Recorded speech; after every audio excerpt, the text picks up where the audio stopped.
Hey guys, just wanted to take a moment and talk a little bit about developing yourself as a leader. A lot of you guys might not know, or maybe you do know, that my background is as a forensic accountant, and one of the things I'm trained to do is a process called SWOT analysis. Now, SWOT really comes down to SWOT, strengths, weaknesses, opportunities, and threats.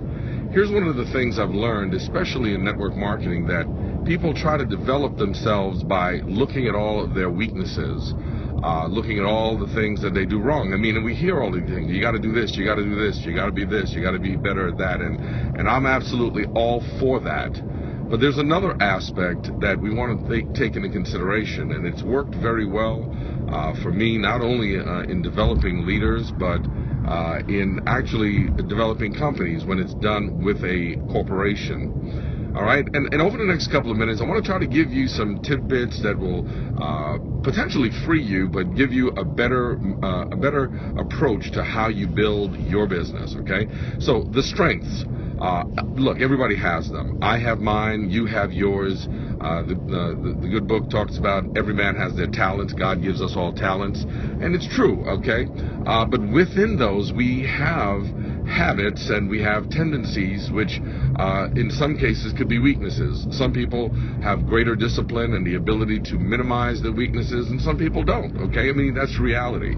One of the things I always tell people is forgive yourself, don't beat yourself up. Make sure that you don't dwell on your weaknesses. The opportunities, well, they'll always come if your strengths are positioned where you can truly capitalize on it. And of course, your threats are those things that you allow to take control of you. Okay, so let's kind of talk for the next minute or so about how to differentiate your personal development and the effort towards working on your strengths versus your weaknesses. Guys, I really tell people, magnify your strengths. Okay, focus on magnifying the strengths and develop the weaknesses. So almost by day, you'll capitalize on those strengths that you have. Maybe you're a good presenter. Maybe you're a good promoter. Maybe you're a good prospector. But we know that those three are key things that you need to become good at: presenting, promoting, and prospecting. Okay, so you want to be able to know that if you're good at any one thing, develop that, focus on that. And then in your nighttime hours, when the sun goes down, when the house gets quiet, when the phone stops ringing, when there's less activity, work on developing the areas that you are weak at and diagnose it.